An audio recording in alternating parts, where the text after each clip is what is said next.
Bismillahirrahmanirrahim. Assalamualaikum warahmatullahi wabarakatuh.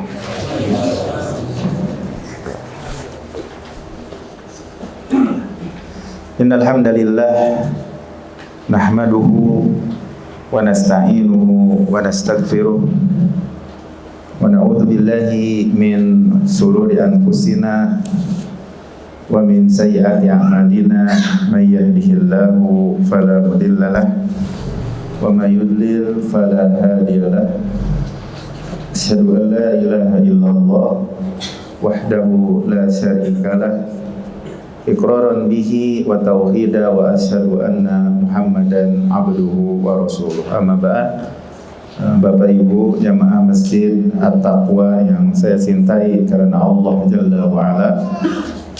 Alhamdulillah pada kesempatan yang berbahagia ini kita dengan anugerah Allah dan kasih sayang Allah bisa berkumpul lagi di masjid yang mulia ini, Masjid At-Taqwa, di dalam rangka untuk membahas sunnah-sunnah Nabi Sallallahu Alaihi Wasallam. Ya, kita telah jelaskan sunnah-sunnah sebelum fajar. Ya, mudah-mudahan kita bisa berusaha untuk mengamalkannya dan dimudahkan untuk mengamalkannya juga. Kemudian setelah itu kita bahas juga sunnah-sunnah pada waktu fajar atau pada waktu subuh. Ya, sudah kita jelaskan dua sunnah pada waktu subuh. Yang pertama adalah adzan, ya. Kemudian yang kedua adalah sholat sunnah 2 rakaat sebelum sholat subuh di rumah. Itu yang paling utama. Walaupun boleh saja melaksanakan sholat sunnah 2 rakaat sebelum subuh itu di masjid. Nah, kemudian sunnah yang ketiga pada waktu subuh itu, pada waktu fajar itu adalah karena kita mengambil sholat sunnah 2 rakaatnya itu di rumah, maka sunnah yang ketiga adalah berangkat ke masjid. Jadi sunnah yang ketiga adalah berangkat ke masjid. Ya. Berangkat ke masjid ini, ya tentunya ketika kita berangkat ke masjid ini merupakan awal pertama pada hari itu kita berangkat ke masjid, bukan? Betulkah seperti itu? Ya, setelah kita tidur dan lain sebagainya, maka yang pertama kali yang kita lakukan pada waktu subuh, ya, yaitu berangkat ke masjid, menuju masjid. Nah, ketika kita berangkat ke masjid atau menuju masjid, ada beberapa sunnah yang mesti diperhatikan, yang perlu kita praktekkan juga begitu di saat kita berangkat menuju masjid. Dulu di dalam muqaddimah sebelum kita bahas serial sunnah ini, bahwasanya salaf kita terdahulu yang sholat itu tidak membedakan, ya, antara apakah ini wajib, apakah ini sunnah, kan seperti itu.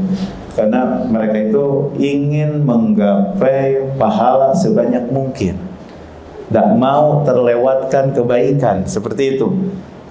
Nah, tentunya ini karena keyakinan mereka yang kokoh, tentunya yang kuat, ya.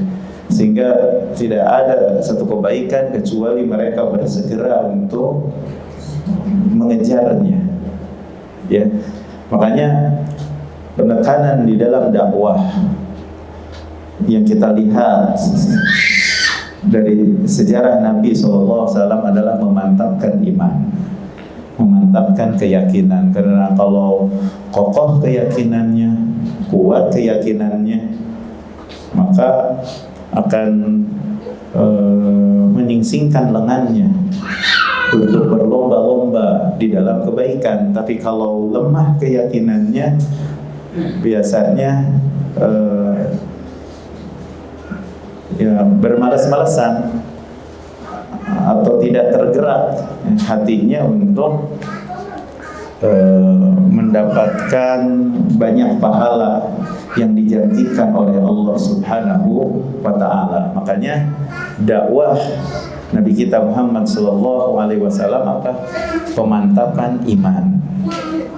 Pemantapan iman. Sebelum ada ini dilarang, homer dilarang, arak dilarang, ini hukumnya, ini apa, yang di Rasulullah SAW lakukan adalah mengokohkan keimanan, memantapkan keimanan. Makanya para sahabat itu merupakan hasil didikan Rasulullah Sallallahu Alaihi Wasallam. Makanya kokoh-kokoh keimanannya, kuat-kuat keimanannya. Ya. Makanya coba salah satu contohnya ketika Rasulullah mengatakan bahwasanya surga itu seluas langit dan bumi. Ketika Rasulullah, ini kan permasalahan iman yang tidak kelihatan.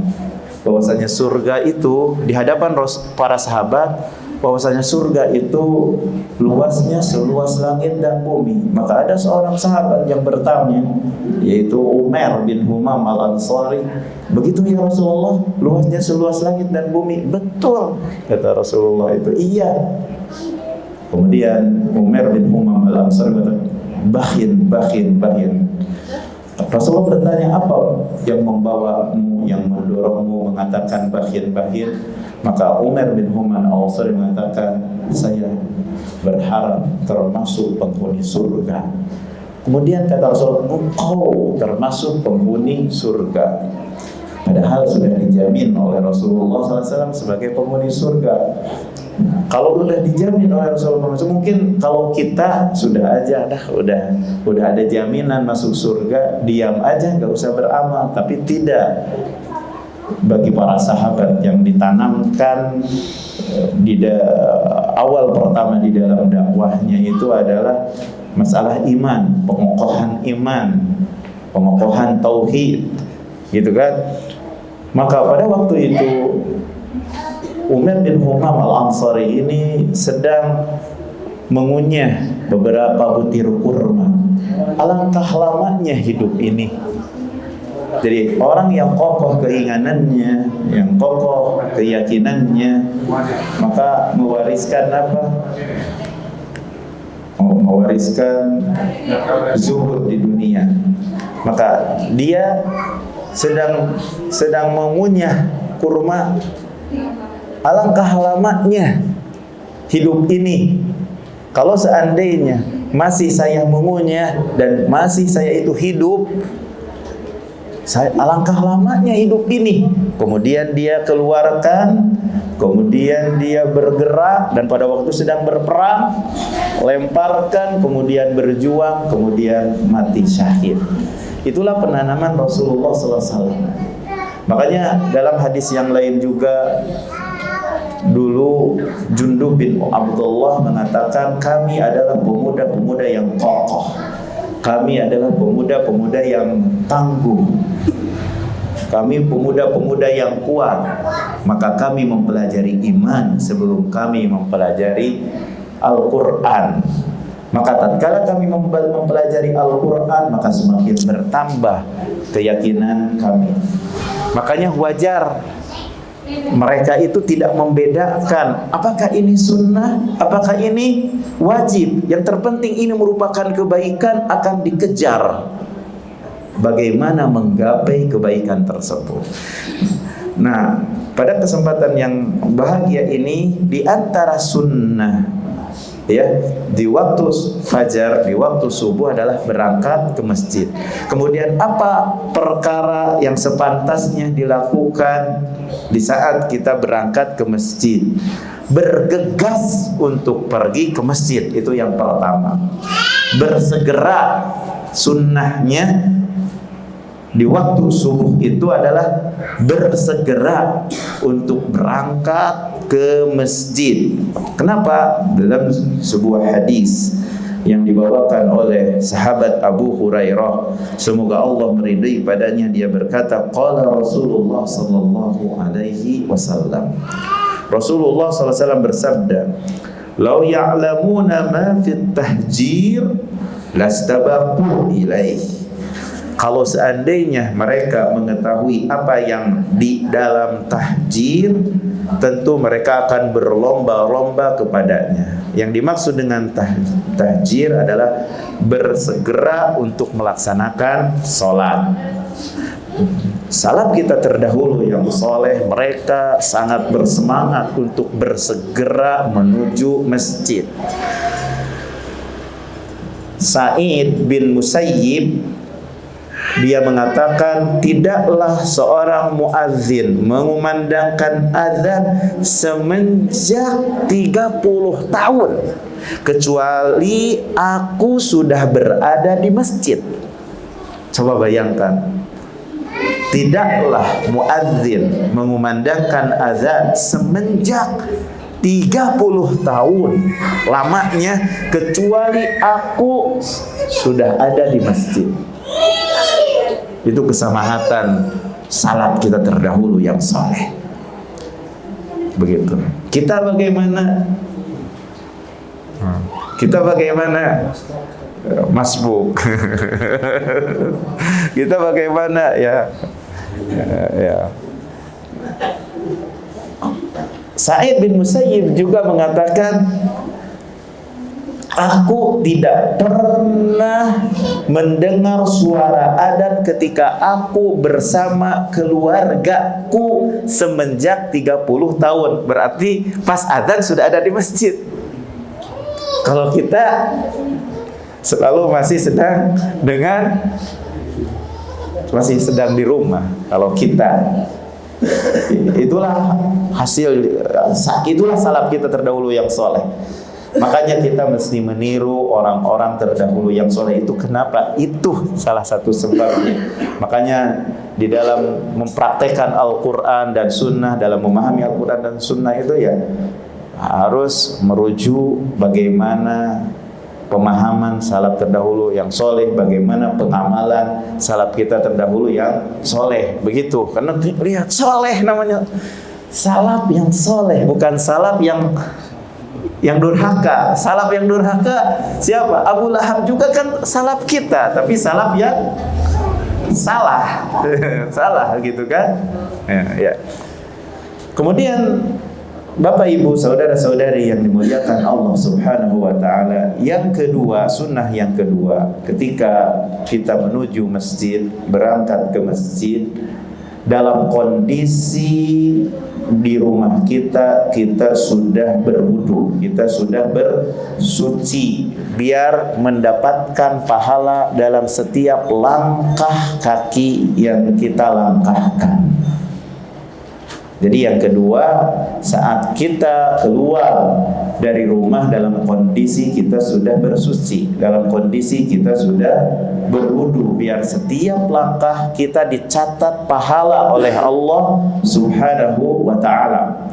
Berdasarkan hadis Abu Hurairah, semoga Allah meridai kepadanya, dia berkata, telah bersabda Rasulullah sallallahu alaihi wasallam, salat seorang laki-laki, salatul rajul, salat seorang laki-laki fi jamaah, ketika salat yang berjamaah, tazidu ala salatihi fi baitihi wa salatihi fi suqihi, akan lebih pahalanya daripada salat di rumahnya atau salat di pasarnya, bid'an wa isrina darajah. Berapa?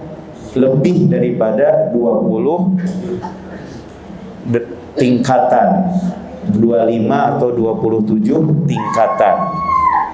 Wadzalika, alasannya saat bagaimana, anna ahadahum, bahwasanya salah seorang di antara mereka, idza tawaddoa, apabila dia telah berwudu, fa ahsanal wudu, lalu dia memperbaiki wudunya, jadi sesuai dengan sunnah Nabi SAW dalam berwudunya.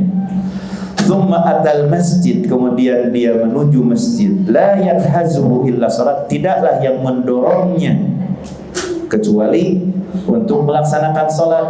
La yuridu, tidaklah yang dia inginkan illa salat, kecuali salat.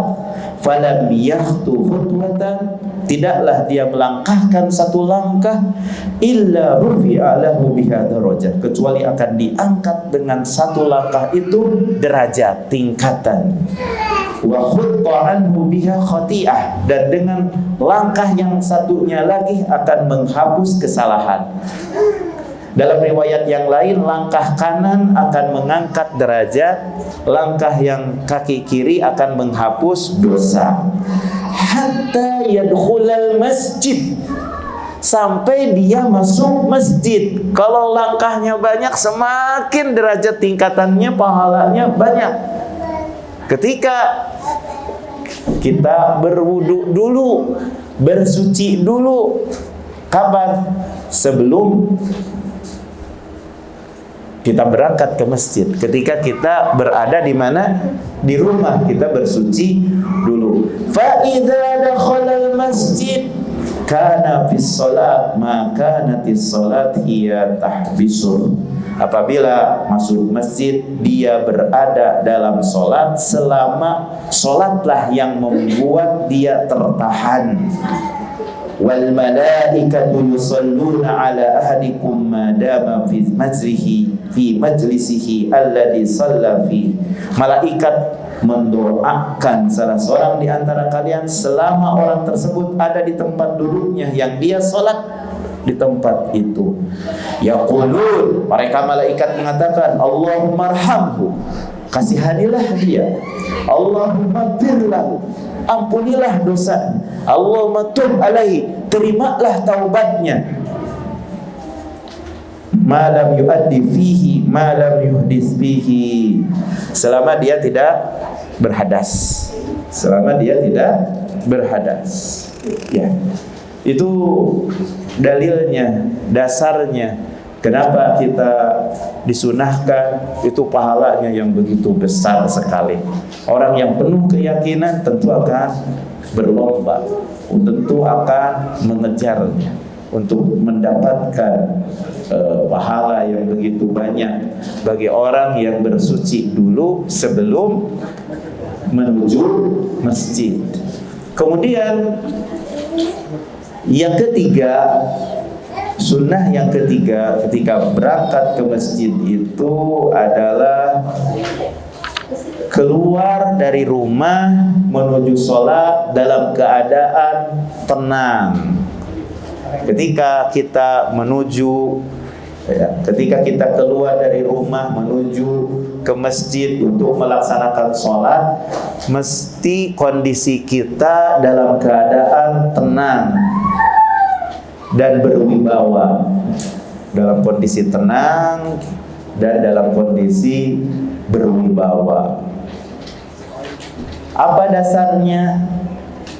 Ya, hadisnya dulu sempat gitu, ketika saya di Mekah diawali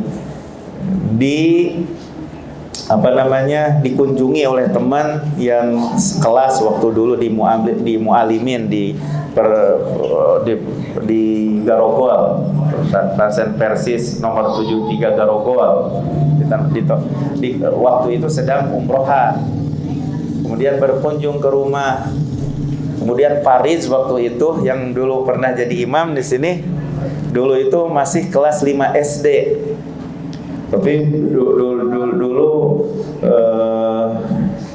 enggak tinggi, sekarang gemuk dulu. Kemudian pas waktu itu kita dari rumah. Nah, teman saya waktu itu, walaupun mungkin kalau mendengar gitu, nggak apa-apa.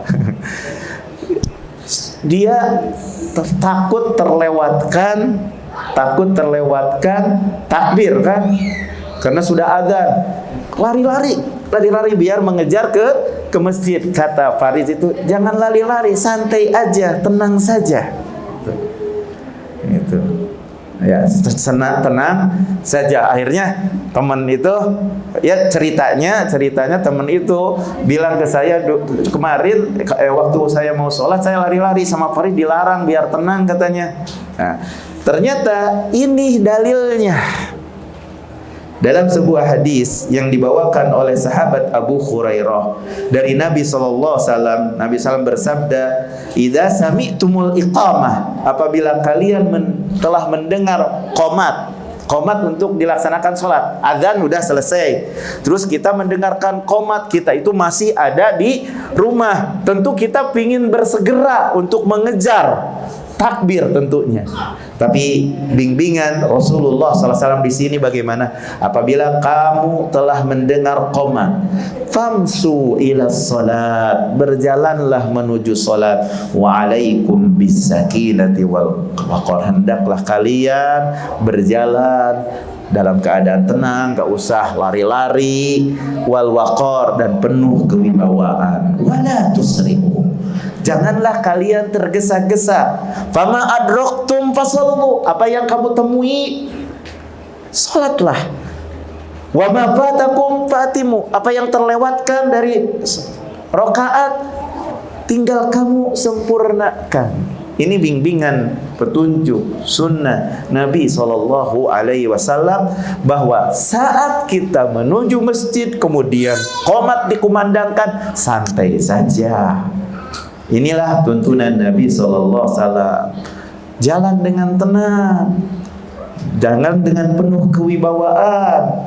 Tenang itu tenang dalam gerakan, tenang dalam gerakan, jauhi bercanda, jauhi main-main gitu. Tenang, karena mau menuju Allah, tenang. Waqar, wibawa, berarti dalam kondisinya. Misalnya tundukan pandangan, jangan peletat-peletet kanan dan kiri gitu kan.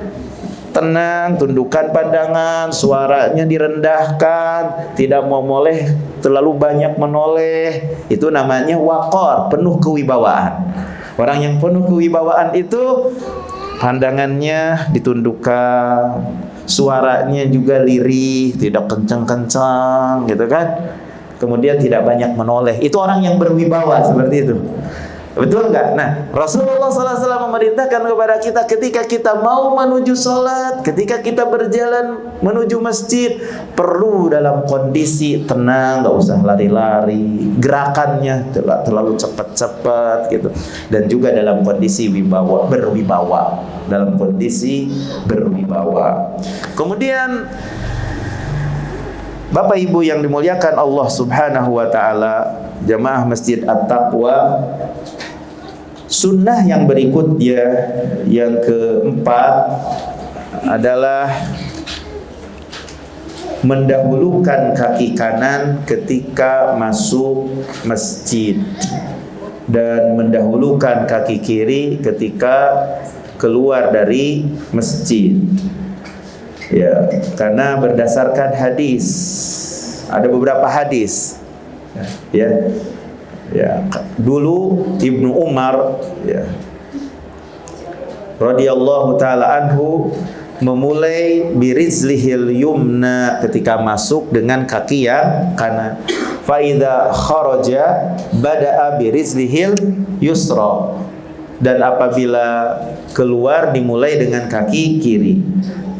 Di dalam berdasarkan hadis Anas, ya, juga termasuk sunnah, yaitu apabila masuk ke masjid mulailah dengan kaki kanan, apabila keluar dari masjid dahulukanlah kaki kiri, gitu kan. Berdasarkan hadis istri Nabi SAW, Aisyah radhiyallahu anha, secara umum bahwasanya kana Nabi sallallahu alaihi wasallam yuhibbut tayammunu fi sya'nihi kullihi. Jadi dulu Nabi sallallahu alaihi wasallam atau dulu Rasulullah sallallahu alaihi wasallam selalu mencintai apa? Dalam segala perkara mendahulukan yang kanan. Ya, dalam segala urusannya Nabi SAW selalu mendahulukan yang kanan. Gitu. Ini secara umum, baik dalam bersandalnya, dalam waktu menyisirnya, dalam menyukur juga. Kalau kita misalnya sedang dicukur, kebanyakan tukang cukur gak ngerti, kadang tiba-tiba yang kiri. Nah, kita dalam rangka mempraktekkan sunnah, tolong yang kanan dulu, Mang. Dalam rangka mempraktekkan sunnah. Dan juga ketika kita bercukur juga ya, kita kan namanya yang bercukur kan kadang tidak tahu keilmuan mana yang didahulukan, maka kita sebagai suri tauladan kanan dulu gitu. Kadang orang minum juga di kiri gitu kan, minum di kiri. Nah, kita sebagai suri tauladannya kanan gitu ya. Jadi dalam rangka ngikutin tuntunan Nabi SAW, di mana Nabi SAW lebih mencintai yang kanan dalam segala urusannya. Jadi kaidah yang mesti kita pahami, kalau perkara yang berkenaan yang mulia-mulia, perkara yang mulia-mulia dianjurkan untuk mendahulukan yang kanan. Perkara-perkara yang mulia-mulia seperti makan suatu perkara yang mulia, kanan, gitu kan. Ini menyisir perkara yang mulia, kanan, ya. Yang mulia-mulia, ke masjid perkara yang mulia-mulia. Adapun lawan kata dari perkara yang mulia-mulia, maka dianjurkan, disunahkan untuk mendahulukan yang kiri. Misalnya ke WC, itu bukan perkara yang mulia, ke tempat yang kotor, maka didahulukanlah yang kiri. Ini apa namanya, untuk cebok, nggak usah pakai kanan, tapi kiri. Tapi kalau ngerokok biasanya apa? Biasanya kiri ya, biasanya kiri, ya. Udah fitrahnya menunjukkan itu perkara yang tidak mulia. Ini perkara yang tidak mulia. Jadi kalau lawan kata dari kebalikan kemuliaan, maka dianjurkan untuk mendahulukan yang kiri. Adapun selain itu, pada asalnya adalah mendahulukan yang kanan. Selain itu, ini kaidah, hal perkara yang mulia dahulukan kanan, dianjurkan yang kanan. Perkara yang lawan kata dari kemuliaan dahulukan yang kiri. Adapun setelah itu kaidahnya adalah tetap mesti mendahulukan yang kanan. Perkara apapun dahulukanlah yang kanan. Kemudian sunnah yang berikutnya, ya.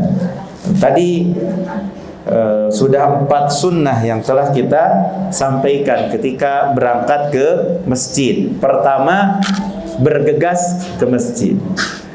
Ya. Kedua, keluar dari rumah dalam keadaan bersuci. Ketiga, keluar menuju masjid ya dalam kondisi tenang dan berwibawa. Kemudian yang keempat, ketika masuk masjid dahulukan yang kanan, ya. Kemudian yang kelima adalah disunahkan untuk membaca zikir khusus. Membaca zikir khusus ketika masuk masjid dan ketika keluar masjid. Berdasarkan hadis Abi Humaid atau Abi Usaid, ia berkata, telah bersabda Rasulullah sallallahu alaihi wasallam, "Idza dakhala ahadukumul masjid," apabila salah seorang di antara kalian masuk masjid, fal yusallim ala nabi sallallahu alaihi wasallam, ya, bersolawatlah kepada Nabi sallallahu alaihi wasallam. Tsumma yaqul, kemudian katakanlah olehmu, Allahumma ftahli abwaaba rahmatik. Ya Allah, bukakanlah bagiku pintu-pintu rahmatmu. Dan apabila keluar, maka katakanlah, ucapkanlah, Allahumma inni as'aluka min fadlik. Ya Allah, aku minta kepadamu dari anugerahmu. dari anugerah-Mu. Ya. Seperti itu doa khusus ketika kita masuk masjid. Ada zikir khusus. Mudah-mudahan kita sudah hafal dan selalu biasa menghafalkannya dan selalu terus mesti diingat. Ya, karena kadang kita itu manusia suka lupa walaupun sudah hafal. Ya, betul enggak? Suka lupa. Ya, tenang, dan insya Allah akan selalu ingat kalau dalam kondisi tenang. Tapi biasanya kalau terburu-buru itu yang menyebabkan kita itu lupa untuk mengamalkan sunnah Nabi SAW. Kemudian yang keenam, sunnah yang keenam adalah sholat 2 rakaat tahiyatul masjid.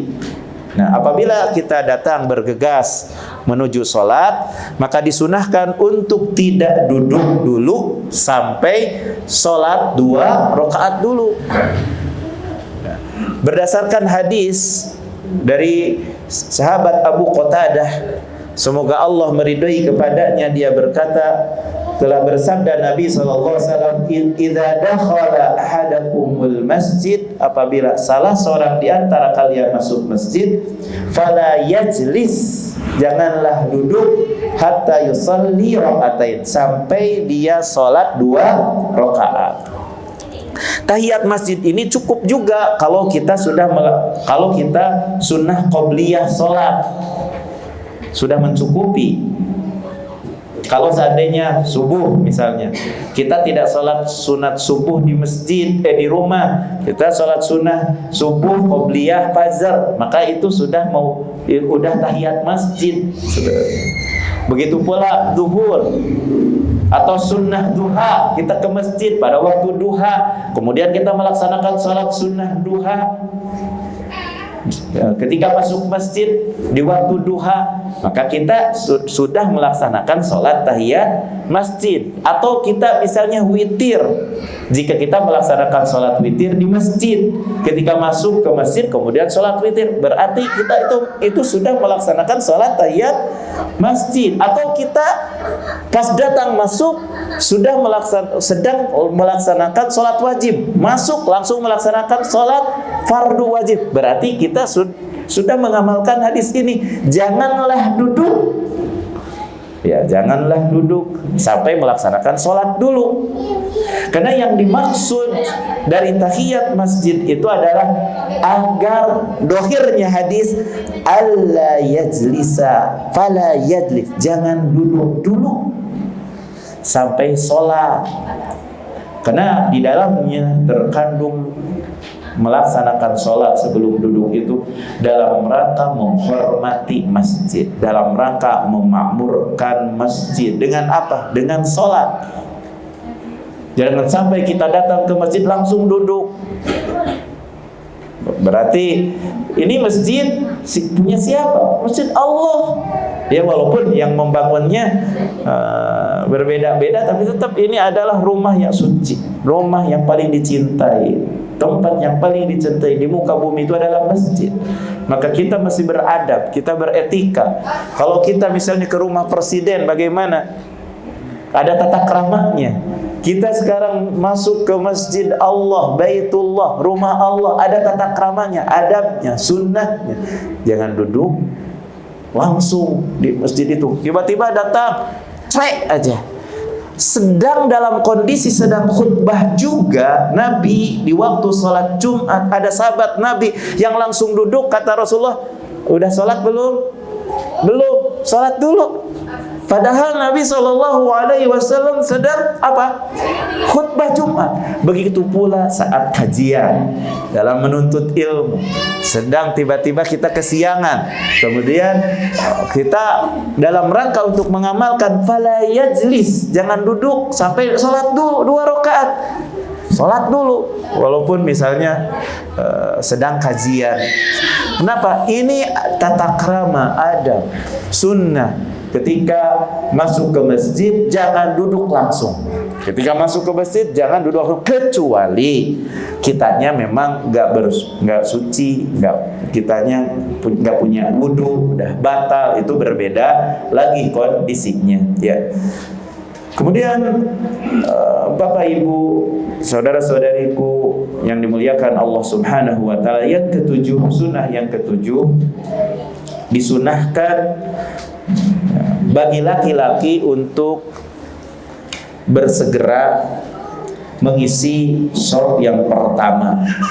Jadi bagi laki-laki disunahkan untuk bersegera mengisi shop yang pertama. Kenapa? Karena shop yang pertama bagi laki adalah shop yang paling utama. Sedangkan bagi perempuan shop yang pertama adalah yang paling utama adalah yang paling belakang. Ya. Tapi tentunya seperti sekarang nih, shop karena digabungkan antara masjid laki-laki dan perempuan, maka shop yang paling utama bagi perempuan adalah yang paling belakang. Nah, kalau yang di depan yang anak-anak lah misalnya. Kalau seperti sekarang digabungkan. Tapi kalau di masjid-masjid yang seperti dipisah, kan ada masjid, kemudian ada masjid, kemudian di atasnya misalnya untuk perempuan misalnya di tingkat, maka secara umum maka yang paling utama adalah tetap yang paling depan walaupun bagi perempuan ya. Sekali lagi kan ada beberapa masjid kan ada yang dikhususkan ya, nggak digabungkan dengan masjid laki-laki tertutup dan ada batasnya, ada dindingnya. Maka yang seperti itu tetap kembali kepada asal, bahwasanya yang utama bagi perempuan itu tetap sama seperti laki-laki adalah di shop yang pertama.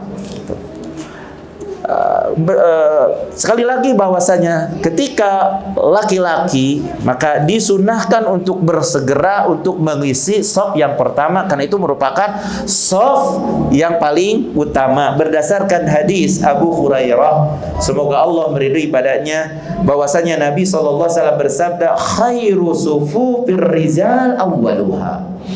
Sebaik-baiknya shaf bagi laki-laki adalah shaf yang paling pertama, wa syarruha akhiruha. Dan shaf yang paling buruk bagi laki adalah yang paling belakang, wa khairu sufufin nisa akhiruha. Dan shaf yang paling baik bagi wanita itu adalah yang paling belakang, wa syarruha awwaluha. Dan shaf yang paling jelek bagi wanita adalah shaf yang pertama. Khairuha di sini adalah yang paling banyak pahalanya, yang paling banyak keutamaannya maksudnya. Tapi ketika syarruha yang paling jelek maksudnya yang paling sedikit pahalanya, yang paling sedikit pahalanya, begitu maksudnya. Semuanya berada dalam kebaikan tapi bertingkat-tingkat pahalanya, kan gitu, seperti itu. Jadi hadis ini ketika digabungkan sholat berjamaah laki-laki dan perempuan yang tidak ada batas, dinding maksudnya, atau yang semisalnya, maka sebaik-baik shop bagi wanita itu adalah yang paling belakang. Kenapa? Ya, karena lebih tertutup dari pandangan laki-laki, lebih tertutup ya dari pandangan laki-laki. Makanya bagi wanita itu apa? Yang paling banyak pahalanya, yang paling banyak kebaikannya dan keutamaannya ketika digabungkan di suatu masjid dengan laki-laki dan perempuan yang paling belakang, Tapi sekali lagi, ketika ada dinding pembatas yang membedakan antara laki-laki dan perempuan, sebagaimana yang telah dijelaskan tadi, maka tetap kembali kepada asal, ya, kembali kepada asal. Bisa dipahami ya? Ya. Iya, tetap yang kalau Ya nggak gordeng ya sebagai pembatas ya, yang semisalnya seperti ini.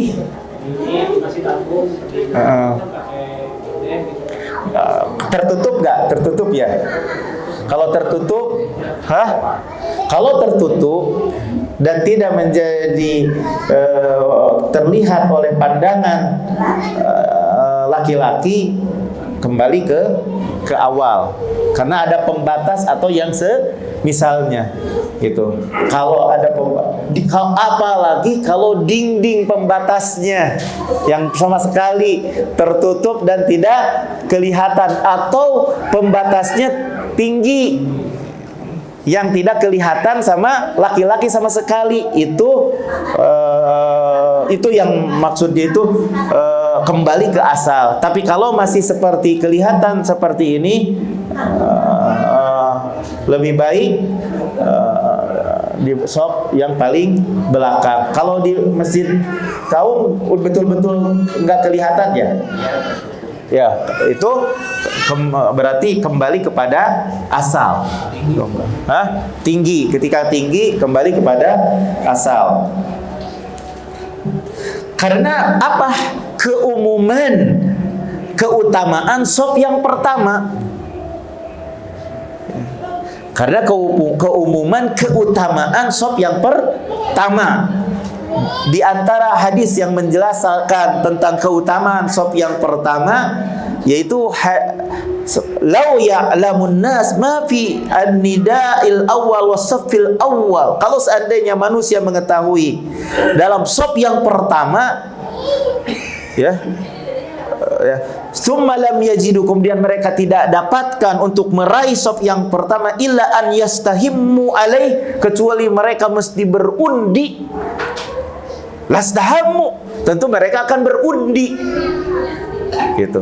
Kalau seandainya mereka tahu, banyak manusia kadang di shop yang pertama itu nggak tahu akan keutamaannya. Kalau seandainya mereka tahu tentang keutamaan di shop yang pertama, kemudian mereka mesti berundi, tidak bisa didapatkan shop pertama itu kecuali mesti ada undian, tentu mereka akan berundi dalam rangka untuk mendapatkan shop yang pertama. Ini menunjukkan pahala di shop yang pertama itu sangat besar sekali.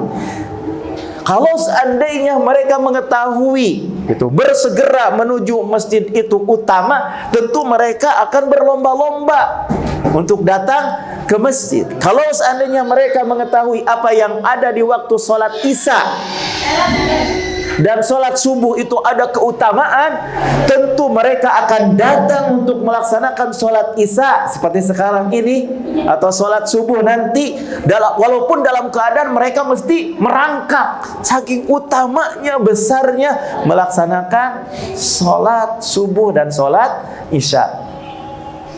Begitu pula hadis yang lain yang menjelaskan tentang keutamaan shop yang pertama, ya, bahwasanya tidakkah kamu berbaris, tidakkah kamu bersop sebagaimana berbarisnya para malaikat di sisi Rabb-nya, di sisi Allah Jalla wa Ala.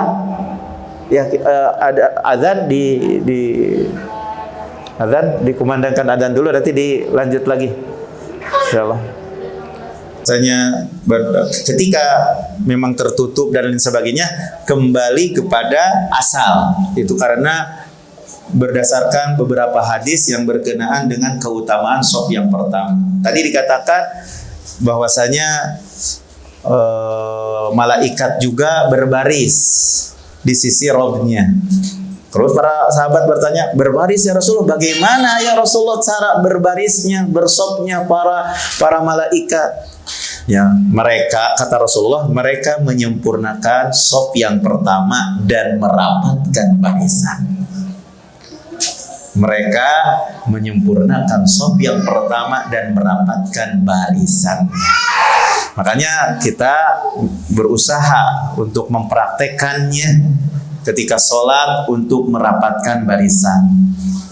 Jadi kita mengejar sop yang pertama, Kemudian kalau sudah penuh ya apa boleh buat, karena kita sendiri yang salah. Kenapa nggak bersegera ke masjid sehingga tidak mendapatkan shop yang pertama yang tentunya pahalanya yang lebih besar daripada shop yang kedua. Ya, jadi intinya bahwasanya kata Imam An-Nawawi bahwasanya shop yang pertama itu Bapak Ibu yang dimuliakan Allah dianjurkan. Kemudian kalau sudah penuh, ya shop yang kedua. Kalau sudah penuh lagi, shop yang ketiga, keempat, sampai yang terakhir. Jadi hukumnya seperti itu. Ini kalau laki-laki dalam setiap kondisi berusaha untuk menjadi yang pertama.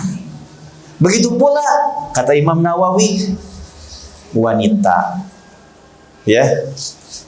Wanita jika gitu seorang wanita di musolanya sendiri, di masjidnya sendiri, ada kan musola di pesantren, ada pesantren gitu kan, pesantren ada musola yang berjamaahnya khusus ya perempuan saja, ya udah itu kembali kepada asal.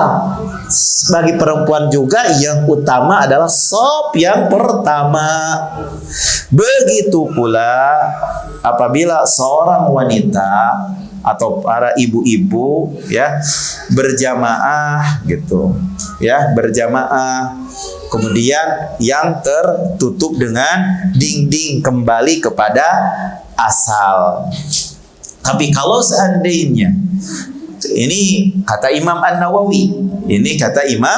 An-Nawawi, apabila wanita salat bersama laki-laki dalam satu jamaah, lalu tidak ada penghalang yang menutup yang dari pandangan laki-laki, maka seutama-utamanya shop wanita itu adalah yang paling belakang. Ya.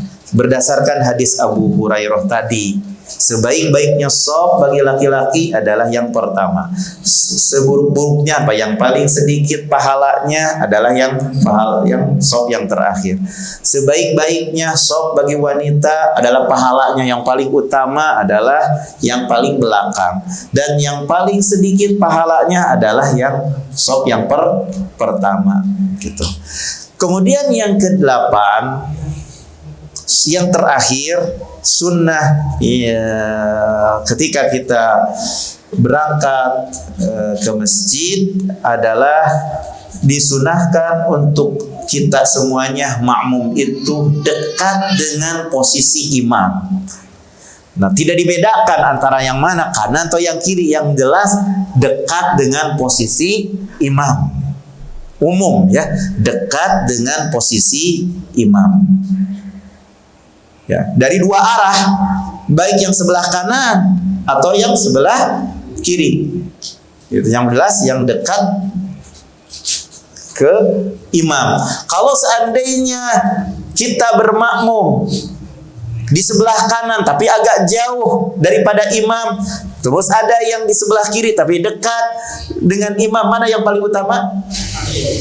Yang sebelah kiri, yang dekat dengan imam. Karena hadis Nabi SAW, hadis Ibnu Mas'ud, ia berkata, telah bersabda Rasulullah SAW, liyalini minkum ulul ahlami wan nuha.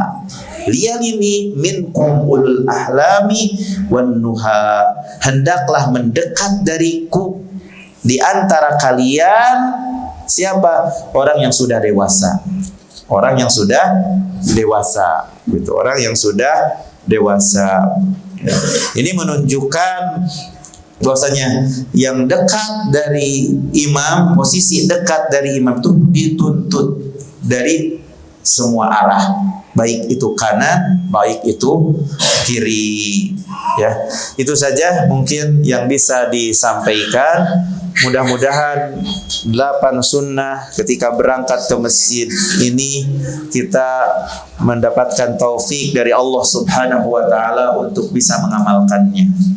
Semoga Allah Subhanahu wa taala menjadikan kita termasuk orang yang mengikuti kitab Allah dan sunnah Rasulullah. Semoga kita termasuk atau tidak termasuk orang yang ragu-ragu kepada sunnah Rasulullah. Semoga kita tidak termasuk orang yang melakukan perkara yang baru di dalam agama.